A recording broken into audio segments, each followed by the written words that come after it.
Marlène et Jean-Claude sommes très heureux de te présenter une émission très spéciale afin de comprendre les faits d'actualité. Merci pour ta fidélité. C'est toujours avec joie que je te retrouve afin qu'ensemble, nous puissions voguer, pousser sur cette vague dirigée par le Saint-Esprit. Aujourd'hui, notre thème est toute écriture.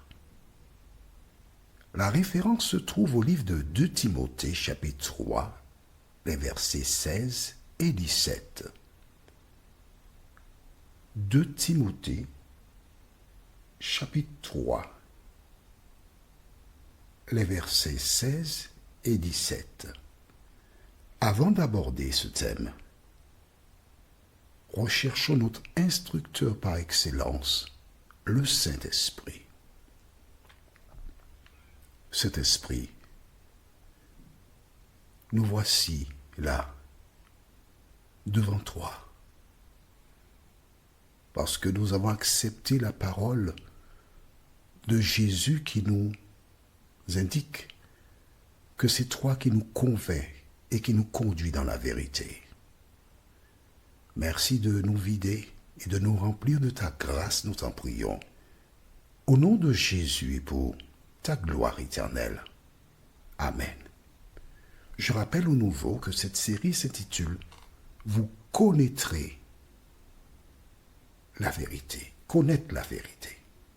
Notre référence de base, c'est Jean 8, verset 32 qui déclare « Vous connaîtrez la vérité et la vérité vous affranchira. » Encore vous rendra libre.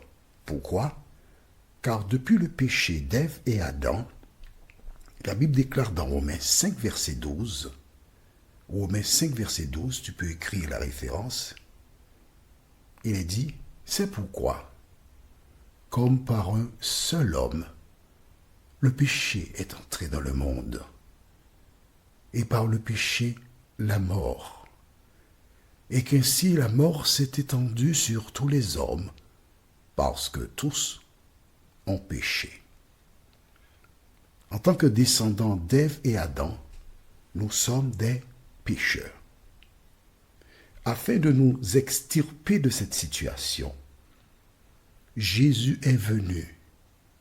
De la même manière que Dieu descendit dans le jardin après le péché d'Ève et Adam, les interpellant, les appelant Ève, Adam. Ève, Adam. Ils se sont cachés. Mais Dieu n'a pas abandonné nos premiers parents à leur sort. Il a continué jusqu'à ce qu'il les rencontre et qu'il fasse le point avec eux. Aujourd'hui, le même Dieu qui partit à la recherche d'Ève et Adam est celui qui part à ta recherche, à ma recherche. Et à travers les Écritures, il nous parle afin que nous trouvions la marche à suivre. À quoi correspondent les Écritures?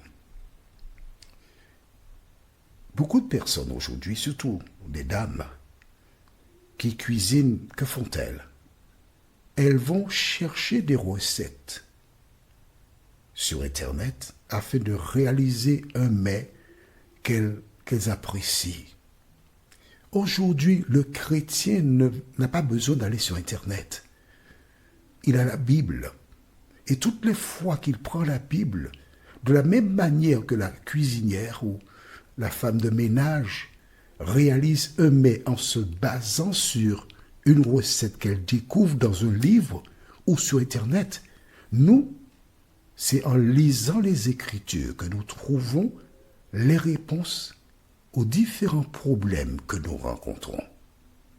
Aujourd'hui, notre référence est 2 Timothée, chapitre 3, les versets 16 et 17.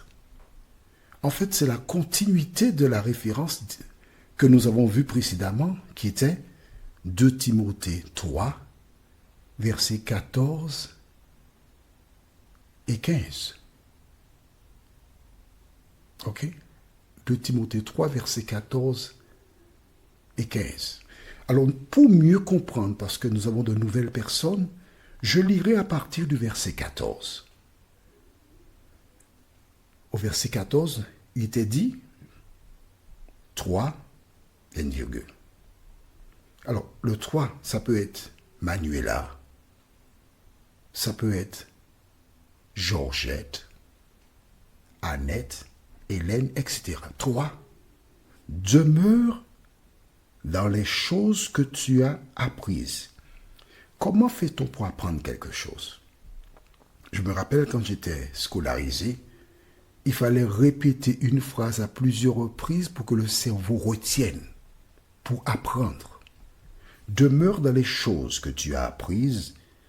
Ensuite, et reconnu certaines, c'est-à-dire que on t'a appris quelque chose, mais tu as vérifié par toi-même et tu as la preuve que c'est une chose qui est véridique. Donc il ne faut pas te contenter de ce que disent les gens, mais il faut aller au fond des choses pour être sûr que c'est la vérité. Et qu'est-ce qu'il dit ensuite? Sachant de qui tu les as apprises. Alors si tu rencontres une personne dans la rue qui parle et tu portes foi à ce qu'elle dit, tu te mets en problème. Il faut savoir qui est l'instructeur. Est-ce que c'est une personne qui connaît son dossier?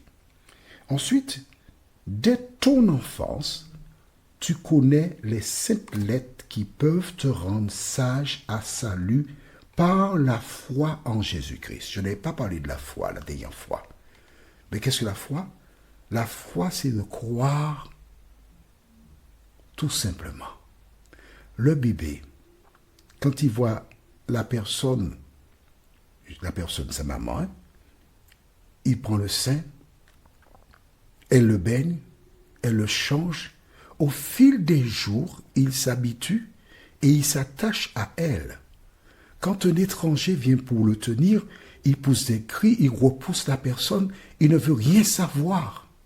Pourtant, on ne lui a pas fait un cours magistral pour lui dire, bon, cette personne, c'est ta maman. Tu ne dois pas aller sur d'autres personnes. Tu ne dois faire confiance à personne. Non.